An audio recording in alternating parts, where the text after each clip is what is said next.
Bill, you want to do an intro for once? Oh, no, go ahead. Okay. And this is the And Go podcast with Brian, Bill, and Mike. Today we have the topic. We're starting off with his Kevin Costner movies, but since we're not sure how we're going to cope, we can spin off of that. Mike, take us off.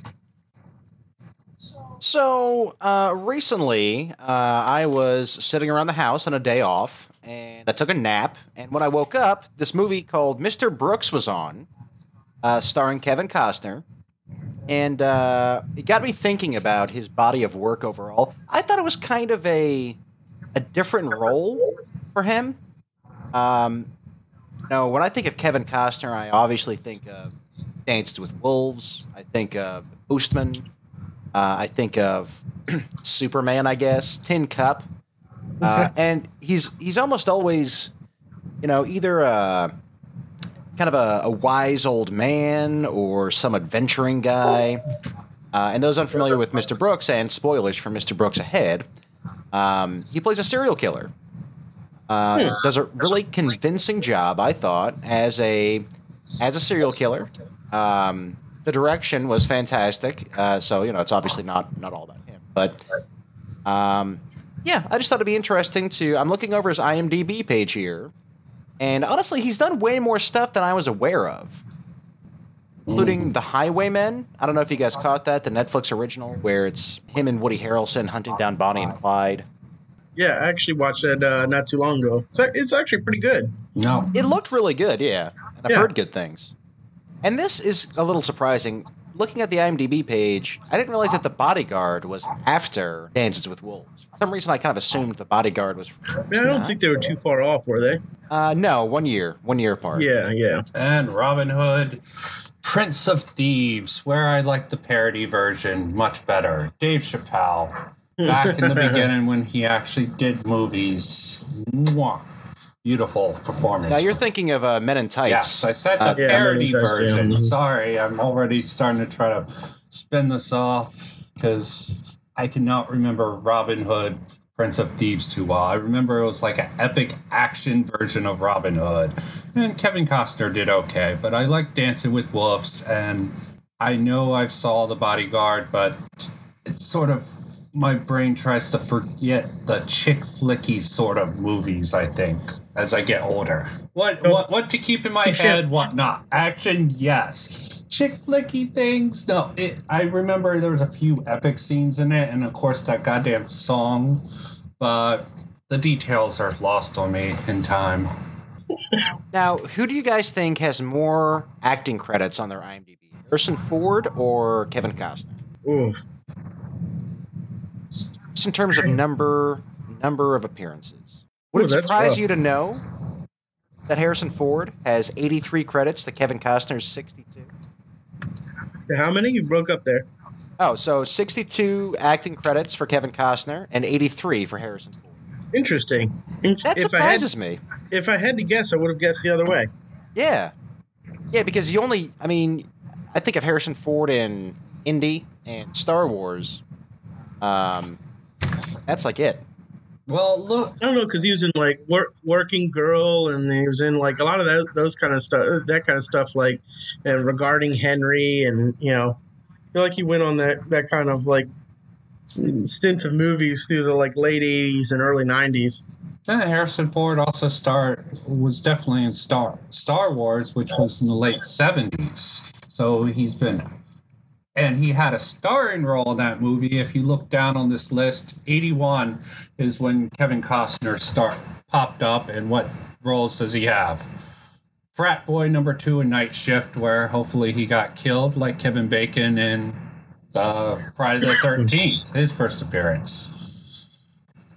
And what? Also, for what it's worth, Harrison Ford is 13 years older than Kevin Costner. Yeah. I know there's a lot of actual actors who probably blow both of them out of the water. There's some character actors who's been in over 100 films. No one knows their name. They're like people who just I can give you one right now. Hold on. They don't make that much money, so they have to keep keep being in movies, but as for big name actors, I wonder who does have the most credits. You got me thinking The about mighty that. James Hong, who you may know from Balls of Fury or the eyeball guy from I said Blade Runner. well-known actors. 400. Yeah. He's really well. He's one of those like those guys. You know, you He's see a him, you're that like, guy oh, it's actor. that guy. Yeah. Yeah, it's a that guy actor. Yeah. 436 credits. Good Lord. Yeah. He was also in Diablo 3. Wasn't he in one of the Revenge of the Nerds? Snotty. I think it was See the that? one where they went to the beach or whatever. Yeah, Revenge of the Nerds too. Nerds in Paradise. As Yeah. Snotty, you nailed it. Yep. This may be racist, but was he in Goonies as the Asian kid's dad? No, he wasn't. Oh God. Borderline racist, maybe?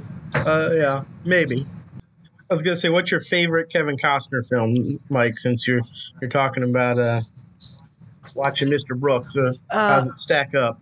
So I gotta go. I mean, it's a cliche answer, but Dances with Wolves, man. Yeah, I mean it's I a saw solid it. film.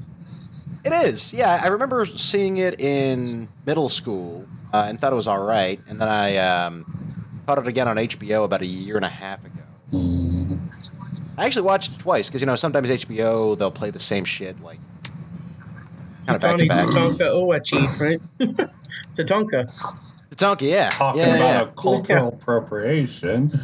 But still, Tom Cruise was in sort of the Japanese version of that, The Last Samurai. Yeah, I don't know. If, yeah, People made a very clear comparison to that. Oh, don't Well, even get me it's- started. Avatar was a straight ripoff of Yeah. Dances with Wolves. I mean, everyone knows With that. CG, but Or Fern Gully, whichever you want to pin it on. yeah. Maybe a mix. Honestly, my favorite part of Field of Dreams You build was it, they will come. the 10 minutes, like the 10 minutes where James Earl Jones was. Yeah, That was James Earl best Jones part. made the whole movie. He did. He really did, man. He really did. Yeah, no question about it. Well, he made The Sandlot at the very... No, Sandlot was a good movie Yeah. all around.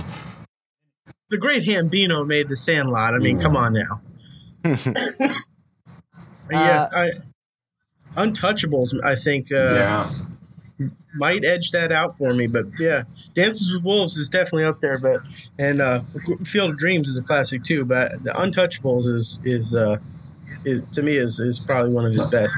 But there again, yeah, I feel like he's not what made it the best, film or whatever. It was Sure. Sean Yeah. Connery. Absolutely. Another actor who touches all his films, Sean Connery. It makes all the movies He a touches all slight of his films? better. You could say the same about Shawshank Redemption. Oh, President in some movies. Morgan Freeman. He's also another actor who touches movies he's been in and makes them a notch above the rest. Well, And he was in Robin Hood, his Prince of Thieves. Yeah. yeah, Full circle. he was the character parody by Dave Chappelle in Men in Tights. That's kind of the weird thing for me with Kevin Costner movies is I feel like he's not a great actor, but the movies he makes are good. Hmm. You know what I mean? Like, because I do like know what you mean. he's like kind of deadpan and like plays pretty much the same character in like the same voice inflection and shit in almost everything he does. But his films are good, so he's kind of like, and he's a pretty good director. It's just, but like acting wise, he's not that good. But somehow his movies still come out as good movies. I remember I saw something, I think it was a Cracked After Hours video, that had a really good point about Keanu Reeves, about how Keanu Reeves is almost the perfect action star because he's not jacked. He's almost like an everyman. Yeah. And you can paint yourself on Keanu Reeves because he's just kind of this vanilla figure going through the story. And I think Kevin Costner has kind of the same appeal. Yeah, I can see that. Yeah, to your point, him nor Keanu are killing it in terms of their acting prowess, but they have a really good script, they have really good directors, and they are able to sell their part in the story well enough without overdoing it. Yeah, yeah. That said, I forgot Tin Cup. I like that movie, Tin Cup. It's one of those movies where, whenever it comes on HBO, if I happen to be flipping through the channels, I'll sit and watch it for at least 30 minutes. I hated Bull Durham, though. I think I saw Bull Durham. Oh, the Coffin movie. Yeah, Tin Cup was okay, but I was thinking something with 10. I think Billy Bob Thornton. That's what I was thinking for a minute. That's Pushing 10 or something like that. Pushing 10, yeah. Okay, yeah, like Cusack. Yeah. It was Cusack. No wonder I remember it better than 10 Cup. You guys might praise it, but again, as I said, the chick flick part of my head, just looking at this IMDb. It's not a chick flick. It is not a chick flick. Okay. I don't remember it. It kind of is. A little bit. Okay. Thank you. I can't remember. I mean, there's a love interest, but there's always a love interest. Not always a love interest, but I would say in 90% movies, like John Wick, we were talking about, is there a real love interest in that? I haven't actually gone through those movies. I think he's trying to avenge his dog, or am I getting that mixed up with some parody on Lethal Weapon with Emilio Vestas? No, he's again, I guess, I don't know, spoiler alerts for anybody who haven't seen it, but the premise is that, like, his wife dies, and, like, the last thing she does is, like, adopt him a dog. And so, like, and then they, like, kill his dog, so he freaks the fuck out and, like, kills everyone. Okay. It did have to do with the dog. So it is a love story, just not a romance story. About golf. Men love and the sports they love. He is a very sport-oriented person. The one movie we haven't talked about is Waterworld. I was wondering when we were going to get to that. I heard about interest in... It was Red vs. Blue. They made a very good... Hollywood doesn't understand the apocalypse. They think just one thing goes away and the world whole changes. They went through Waterworld, like... In Waterworld, it was land. In Mad Max, it was gas. What about The Matrix? Plot? No, I think it was sunlight. And what disappeared? Yeah, to make the apocalypse happen. We're just making a comment on it. I thought that was a pretty funny joke.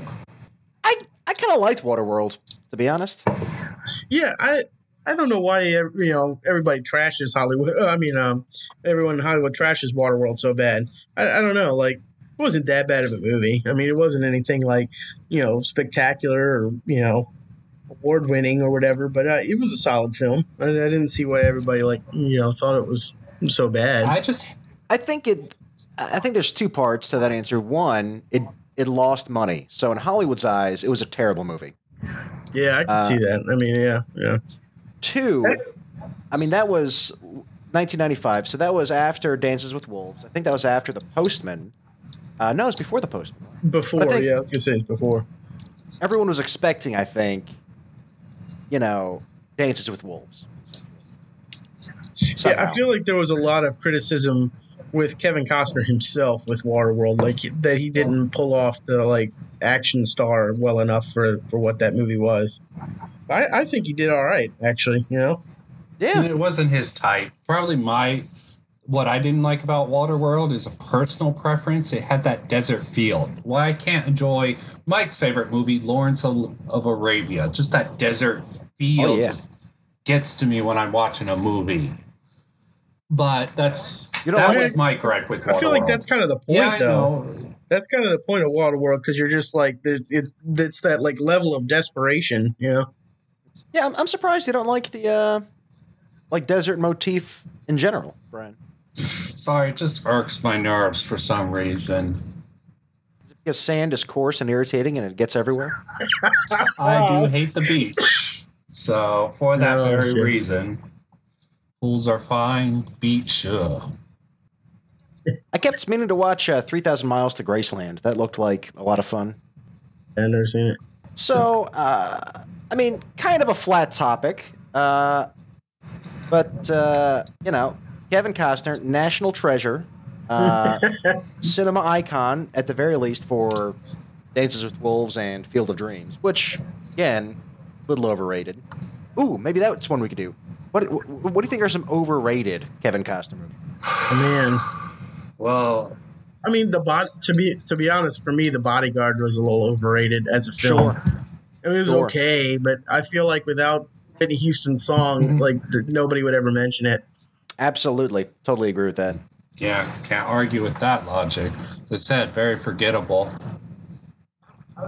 I was actually, that reminds me too. I was just talking about this the other night about how sometimes, and this happened more in the 80s and 90s, sometimes a soundtrack can actually make a movie, especially when it comes to like home video. Like, think about like, honestly, if you take away Kenny Loggins from Top Gun. Yeah, like, not as good a movie. Yeah. And would it be remembered as well?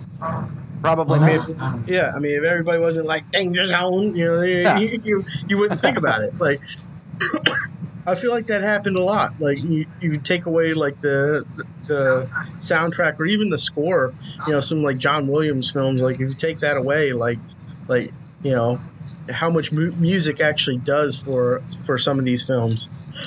Yeah, even TV. I remember one of my biggest complaints with The Mandalorian, which, if you haven't seen episode 7 yet, it is very good. Yeah. Or chapter 7, whatever. Yeah. My first complaint was the soundtrack. Now, the soundtrack has grown on me since the first episode, but it's okay. Yeah. Yeah, it just didn't. I didn't think it matched the vibes.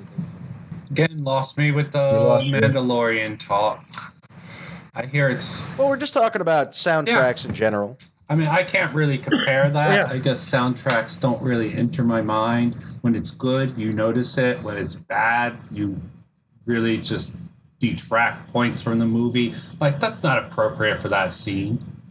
I feel like it's important. You're right for TV because like that theme song can catch you, especially when you're like binge watching a show, for the first time, and you're like, and then you start singing it to yourself. And you're like, oh snap, Probably the only reason people watch Charm is that intro music, but I think that was Perfect Circle who did the original Charm. I didn't watch it, but I like the opening song. There was a lot of. I feel like Big Bang Theory is another one.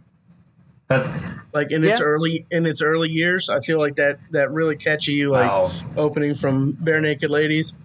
Okay, that pulled in all the outcasts who they're like, oh, good song. These guys are outcasts like me, and now everyone want to be nerds and outcasts. When did that shift happen exactly? Right? Okay. It couldn't happen before high school. Well, we went to a very, let's say, diverse high school. Even my there you go. Okay, so was it diverse? Not really. No, it was skewed in urban culture. A lot of rap. See, now we sound like racists. Let's just be clear. We grew up in PG County, one of the blackest counties in the nation.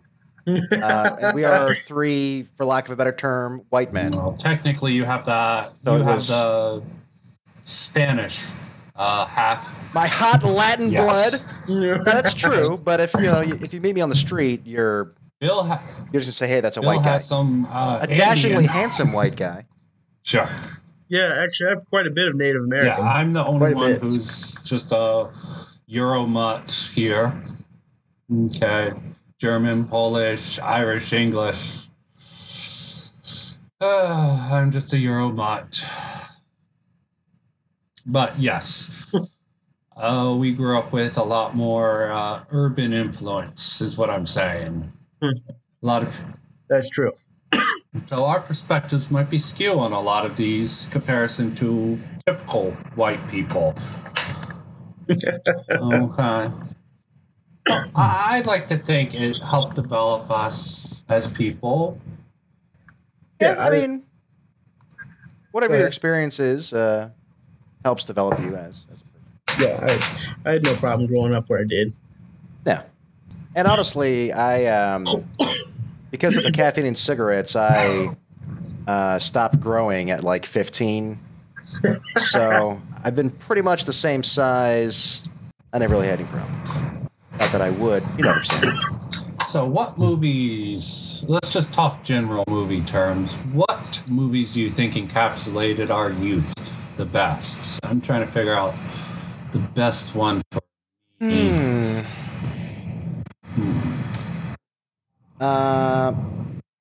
Honestly, Independence Day is the first thing that comes to mind. That encapsulated your youth. Well, I mean, it's not like there were a bunch of things going on that I could identify with, but I remember getting the VHS for Christmas one year. Pretty much watched it literally over and over again for like 3 days. For Bill, it's and it was kind of my... Obviously, The Goonies for Bill, since that was his top 80s movie. Do you dare argue, Bill? I'm not sure. It depends on what you mean by encapsulate your youth. Is if you're talking about like a film that like describes what it was like, or if you're talking about like something that was quintessential to your youth. Go either way. Mike went with Independence Day, and I really don't think he suffered through any alien invasion. I have to go with White Man Can't Jump. That makes a lot of sense, actually. I didn't play that much basketball, so I can't really say that. I really can't think for myself. Okay, I like movies like The Body. Stand By Me. You know, just that. There's also another movie I was thinking of. It's sort of The Sandlot. Of course, I brought it up earlier. I don't know if it was post or after we started, but The Sandlot gave me a good feel. Geeky guy who's just at home and got out, tried to do stuff with the kids in the neighborhood. In my case, it tended to turn out worse than The Sandlot, but I can relate to it. Yeah. I didn't have really a baseball. We played football a lot in your back lot, Bill. We tried playing baseball, and I threw a fastball that knocked Jimmy out that one time. Yeah, that you did. Thought he was dead. Well, you completely laid him out, and like he had a freaking knot on his like forehead that literally was like a golf ball sticking out underneath the skin. We thought he was dead. So, Mike, can you think of anything that encapsulates your youth? Like he said, White Men Can't Jump, which I can totally see for Bill, and The Sandlot for me. Yeah, I'm having a hard time coming up with something, to be completely honest. Sorry for putting you on the spot. Maybe Dazed and Confused. Okay. I can see that. Yeah. Oh no, what was the one about the kid who was a journalist? I am a golden god. Yeah. Almost Famous. Almost Famous. Okay. Yeah. That's actually a good one. The last time I saw that movie, I cried. Yeah. A lot of you guys. Yeah. Great flick. Dazed and Confused. That sounds like an insult, Bill. Mike, yours is Dazed and Confused. Well, no, I said Dazed and Confused. He suggested, he suggested Almost Famous. Okay. Which I like better, so I'm going to go with that. Okay, Almost Famous. I have a huge lens. Yeah. Also, another movie I really liked that got brought up in my mind thanks to a chain related to my lookalike in the 80s, Macaulay Culkin. Idle Hands. Recently, he did a podcast with, I'm probably going to butcher this name, Devon Sawa? Devon Sawa? Yeah, however you say that name. Mm-hmm. Yes. I thought he was dead. No. Isn't he dead? He's still doing movies. He's in a movie, a recent movie with John Travolta, a weird indie flick called The Fanatic, which is getting some praise. It's like he plays an autistic person called the Moose, and he stalks this star, and supposedly it's almost a horror thing. I haven't seen it, but I've heard a lot of people talking about this is an interesting John Travolta movie. John Travolta has played some bad guys, like in Punisher, and so he played both the hero and the villain in Face Off. So John Travolta, actually, I think, has become a much better actor over the years. Did you ever see that video of him kissing Scarlett Johansson on the cheek during like a red carpet event? Nope. It was disturbing and gross. Like Biden sniffing those girls' hair. Yeah, not quite as creepy because a lot of those people were children. But yeah, that dude's weird. He is weird. You can say the same about Mel Gibson. Yeah. Well, yeah. I think everybody's aware of Mel Gibson. Yes. Do you think Mel Gibson, because a few years ago, I think Robert Downey Jr. kind of came to Mel Gibson's defense at like a Golden Globes or something, and basically said that, it's time for him to be let out of the doghouse. Do you think do you agree with that? Or do you think he should still be kind of shunned? See, for me, a lot of that stuff is kind of like whatever you were shunned for, if you like, whether or not there was like a legitimate like remorse and or apology, because I feel like you can't just like sweep that stuff under the rug and then be like, hey, I'm back, because it's like, well, are you going to say that stuff again, or is that how you are? Is that the type of person you are? So I don't know. And I think really, and that was honestly in a more innocent time where, because he got drunk, and he went on the radio, and he railed against the Jews running Hollywood, right? Yeah, I think so. Huh? Now, compared to some of the other scandals there are, I mean, Jews running Hollywood is kind of a running joke in Hollywood, it seems. Yeah. Like, a lot of movies make fun of it. So, I don't know, I just feel like that was as far as tirades to go on, I feel like that was one of the more innocent ones. I don't know if I'm wrong there. I mean, I guess you have to kind of figure out, was it just like he was drunk and said something stupid kind of situation, or was it like this dude's some sort of like closeted neo-Nazi and it just slipped out? You know what I mean? Because I feel like that's what you kind of have to figure out when it comes to like, should we support this person's films or whatever it is, again, is kind of like, figuring out, I don't know, through other stuff or interviews or whatever. Because I feel like whenever it's been brought up in interviews, like different shows, I don't know which one I was watching, a clip from one, maybe Joe Rogan or something, where like it was brought up and he just like didn't want to discuss it. And it's like, that to me, like, I don't know, if it was something like that, like for me, like if I got drunk and said something stupid and someone recorded it, I'd be like, look, man, that is not how I feel. Like, I was just trying to be funny, whatever it is, like, and kind of like dispel whatever. But I don't know, some of these guys who just like want to pretend like it didn't happen, like to me, that's kind of an indicator of like there may be something deeper to that, for them. That's a fair point.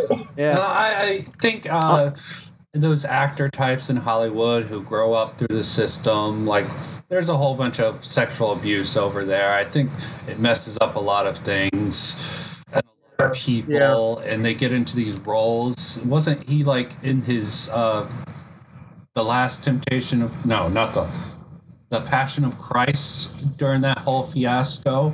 He might have been really in that Christian mindset. I think it depends on the movie that they're in.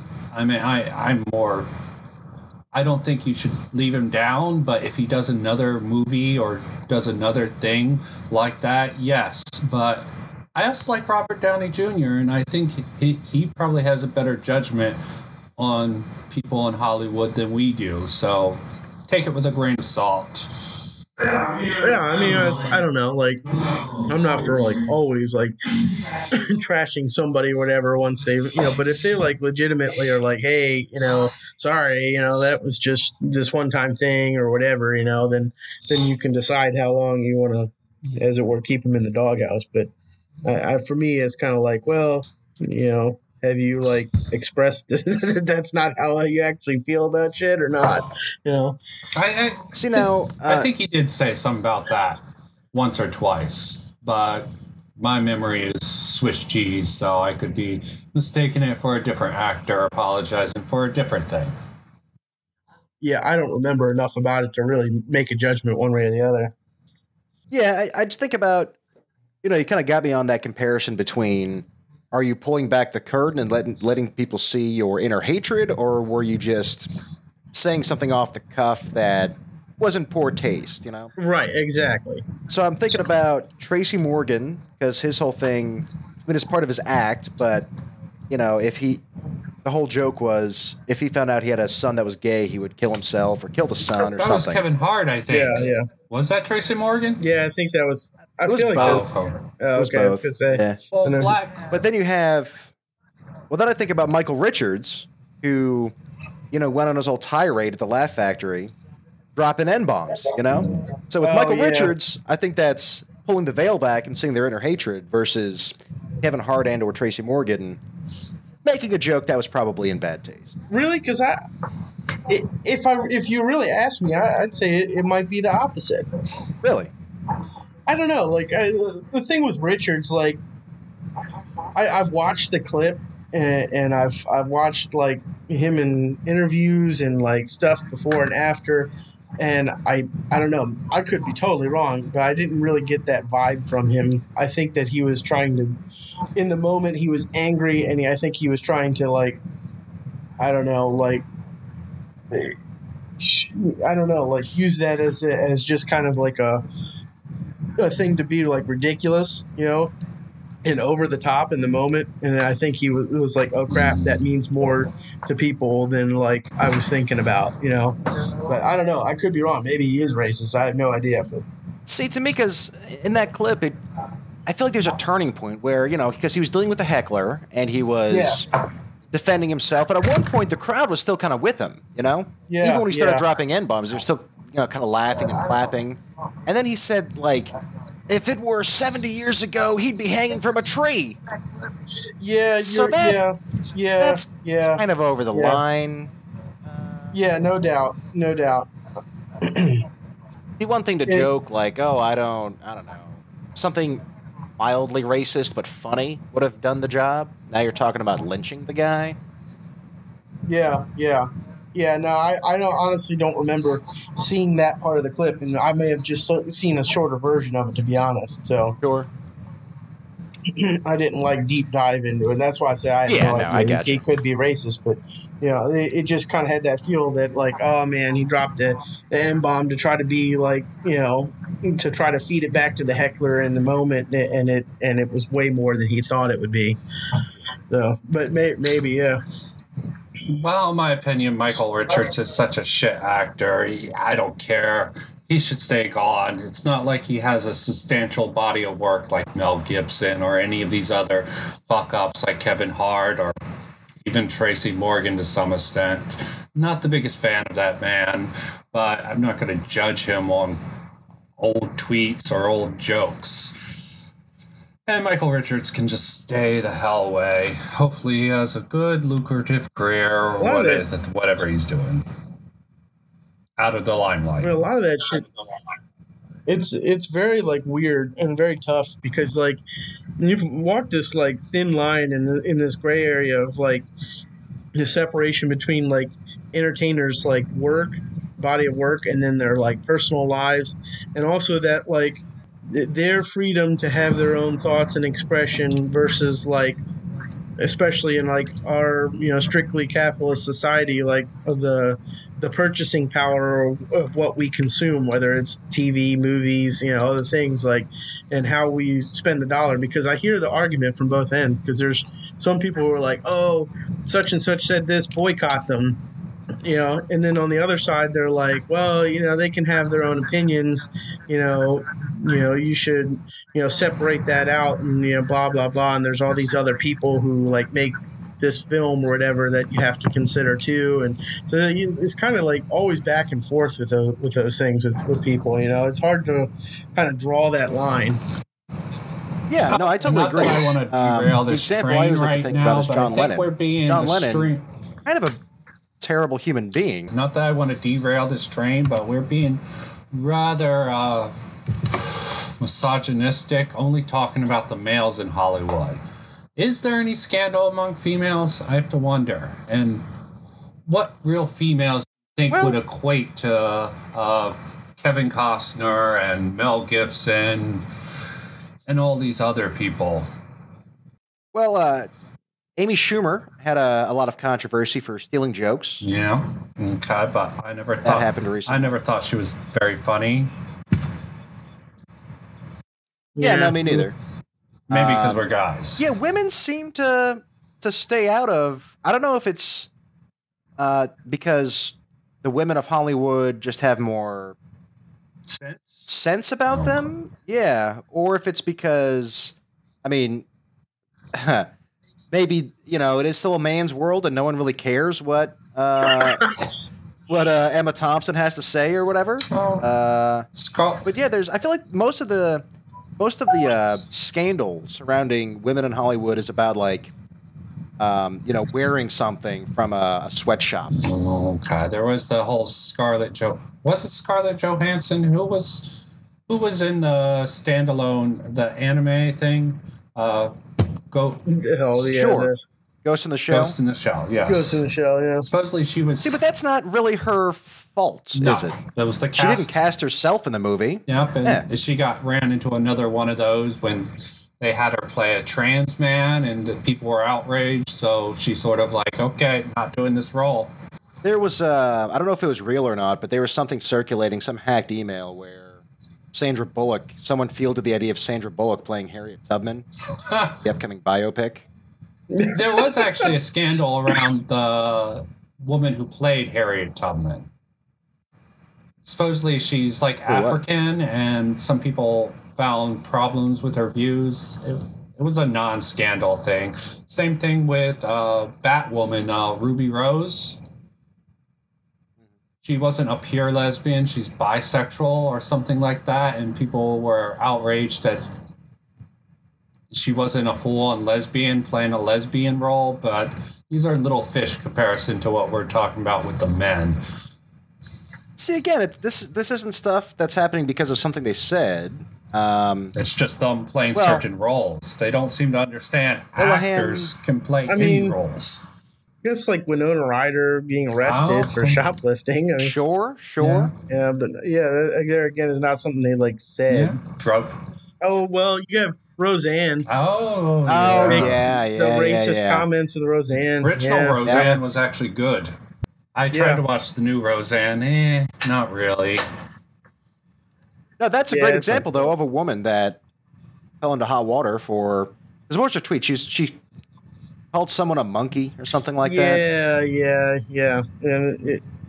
And then kind of like oddly doubled down on it, if I remember right. But not really. She said she was on Ambien and she didn't think about relations to it. Yeah, you're right. She doubled down. She didn't know the person was black, supposedly. She doubled down on that. Yes, she did double down on that. Yeah, she did not double down on the racist intent of the tweet. Yeah, you're right. My absolute favorite, she's not an entertainer, but my favorite one is, I can't remember her name, but she was the head of the NAACP. Oh, God, yeah. And she had been telling everyone that she was from a mixed race couple, Yeah. And was cornrowing her hair. She's 100% white. She's all white. Yeah. She was like darkening her skin, too, wasn't she? That sounds right, yeah. With like tanner or something, right?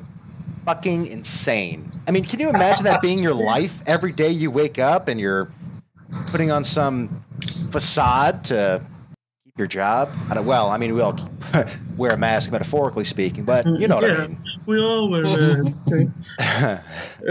Jim Carrey, I saw an article on him recently. He's really, because he's only popped up in Sonic, he's been doing art for the last, decade, pretty much. Sort of dropped out of the scene. I actually read something last week about how his ex-girlfriend killed herself a couple years ago. And he went through a depression. He said he's been fighting with depression for a while now. She blamed him for a lot of that. Yeah. In some note that they found. It was really interesting. But again, that's, I grew up with Jim Carrey. I fucking love that guy. He's in the new Sonic movie, isn't he? Sonic. Yeah. Like Dr. Eggman. Yeah. So, I don't know. I mean, I definitely think there's a middle ground that we need to explore more. I think that people should, be cast out of Hollywood for some bullshit tweet that they wrote 11 years ago? Not necessarily, but at the same time, people should be held accountable for the shit they say and do. We wouldn't have the Beatles if everyone knew that John Lennon was a terrible human being to his wife and child, Yeah. There's a middle ground there. personal and private life. It sort of gets mixed up with celebrities. I mean, people are horrible. But people want to put. On the other end, they are multimillionaires, most of them. So I mean, yeah, I'm not going to cry too many tears. No. I mean, just to keep things in perspective, Louis, it's like, well, that's kind of the price you pay in like some way. Louis C.K. People, the comedians are sort of jumping on his defense. Same with Kevin Hart. I mean, it was extremely disturbing what he did. It wasn't as bad as some people, though. He made him look like a loser, and people are like, he's so horrible. Personally, I'm like, he's a loser. He got consent, didn't he, most times? Yeah. He got the consent. It was creepy. I think so. Yeah, it's just creepy, yeah. And people are like, oh, he's coming back. He's not canceled. Why was he canceled in the first place? Yes, make fun of him. And if you want to bring up lawsuits, fine. And these comedians throw jokes in there, basically saying that he's a creepy loser, but he shouldn't be ostracized for it. And he was, I think, one of the few that like was legitimately like, I didn't realize it was creepy. I asked, and they said okay, so I thought that was it. And he was like, "Sorry, I'll never do that again." You know, so like I feel like he was one of the people who like kind of went head on and was like, "Hey, you know, yeah, I did some weird, creepy shit, but I won't do that anymore." You know, Yeah, on the one hand, I get that how it could be viewed as an abuse of power, you know. Yeah, and that's the issue. Yeah, I think they didn't realize. Yeah. On the other hand, it must be pretty fucking awful to have he's probably not super proud of enjoying, liking being watched beating off in the first place, and now to have it be national news for, 3 months or whatever. That sounds awful. Yeah. And again, I feel like there's an important, now that we're talking about it, I think it's also important to distinguish, things people say versus things people. I'm sure if Harvey Weinstein made jokes about, using sex to get roles, there would have been backlash, but not as much as actually doing the thing. You know what I mean? Yeah. Hey, thanks for watching the And Go podcast and whatever the fuck we just talked about. Hope you had a good time. And don't forget to tell us how much you hate us in the comments.